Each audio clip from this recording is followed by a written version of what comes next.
say that you're a Christian, but what do you do? Other than read your Bible, just pray the word. Do you care about your unsaved friends and loved ones too? Did you ever share the grace of the cross and the result of sin? No.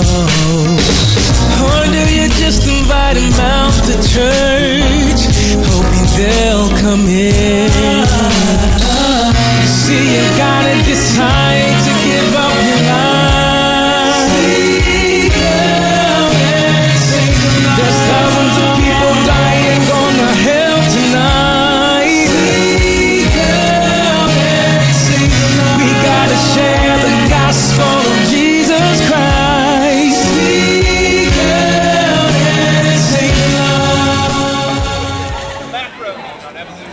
Well, it's a big fat, macroevolution is a big fat lie. As opposed to micro? Microevolution is great. It's been proven scientifically. But macroevolution has not been proven. It's a faith. It's religion. It's a blind faith in that. So macroevolution has not been proven. That's changed from changing an animal from one kind to the next. A fly will always be a fly. A dog will always be a dog. A horse will always be a horse. You can have, differences within those animals: long-haired dog, short-haired dog, tall dog, short dog, Chihuahua, Great Dane. But it's still going to be a dog. Microevolution simply changed within a species, within a kind. So, we were never monkeys. Us and monkeys don't have a common ancestor. We've always been humans. And the similarities within the gene is just a sign of the same intelligent designer, a same maker, a same creator. Not that we came from them. That's a ridiculous way of thinking. And there's no proof for it either. It's just a hypothesis, a theory in someone's mind that we have a same common ancestor. But it's not true. It's not been proven. Simply blind faith, all it is. So macroevolution is a religion. And since it's a religion, it falls under these right here. They're all other religions. It's a lie. But in the beginning, God created the heavens and earth. What is the difference between, say, someone's blind faith and evolution? You're one can say blind faith is right. Well, I'd say mine's not blind faith. Okay. Yeah. What's the evidence? The evidence is this: the impossibility of the contrary. The Christian God exists because of the impossibility of the contrary. If the Christian God doesn't exist, there's no science. So science relies on the uniformity of nature, the principle of induction, that it can test something over and over again. There'll be a uniformity there, the same thing will happen. They're trusting in that.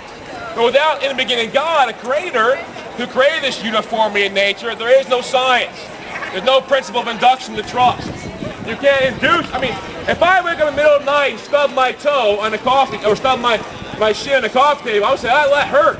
I don't want to do it again. Now, why did I just do that? I'm assuming it's going to hurt every time. So I made a decision based on the principle of induction that once something's done a couple times or once, it's going to happen the same way every time. But there must be uniformity in nature if that's true. And for there to be uniformity in nature, there must be in the beginning God who made uniformity. If we just came from a big explosion called the Big Bang, there wouldn't be any uniformity in nature. Physical laws, they're all uniform. What's that? The universe has physical laws, they're all uniform, that were created by the Big Bang. Well, no, you're saying that. You're saying you were created by the Big Bang. You have to approve of that. You're saying that. Yes, the universe is expanding from a central point. We know that from the speed of light in this time. Well, no, we don't know that. That's your theory. Were you there in the beginning? It's very well substantiated. No, were you there in the beginning? No, of course I wasn't. Well, then how do you know? What you're doing, young man, is you're looking at the evidence that you have today, and you're making lots of assumptions based on that. But not only is it not uniformity in nature, there's no God, there's no morality if there's no God. No absolute sense of morality. If you say rape is absolutely wrong, you've made an absolute statement, but who is the decider of what is absolutely right and absolutely wrong? To say, what's that? To say if it's absolutely right or wrong, to have a standard in the middle of us to judge, this is right, this is wrong. Now, if you have a standard, you must therefore have a standard giver. The question is, who is that standard giver? You? Me? No, it must be an absolute lawgiver who transcends time and space, who gives these laws, who has no authority above himself.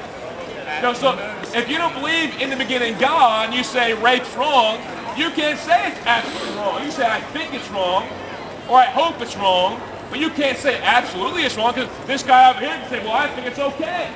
Now, who's right, who's wrong? You or him. So there must be an absolute lawgiver in the beginning. So without in the beginning God, there's no morality. There's no uniformity in nature. There's no science. Yeah, but who says what God says is right or wrong? Is that you or is that me? I think we have different ideas on that. Right? And we can figure that out, but you have to come to the conclusion first, in the beginning God. Now once you figure that out, we can talk and go further. But until you've decided that, we can't go anywhere. You're just being an arbitrary human being. All you're being is saying, well, I think this is right, you think that's right. Who knows who's right? You're being arbitrary and autonomous. The fact of the matter is, we know certain things are right and certain things are wrong. And we'll say emphatically, this is wrong. And we'll even fight for it. But we can't say it unless we have in the beginning God, a moral lawgiver, who's given us these laws. And my proposal is this. It's God in the beginning who gave you a conscience. He's written his law upon your heart. And that's why you know right from wrong. Because God's told you it in your heart of hearts. You know rape is wrong. You know lying is wrong. Murder is wrong. Child abuse is wrong. You know these things are wrong intrinsically because God's put it inside of you. So that's how we have morality in any society at all. That's why we can say, Hitler, you're wrong. That's what we can say, Stalin, you're wrong. Or we can say to these, Ted Bundy, you're wrong. That's why we can say it to them, because we know they're wrong.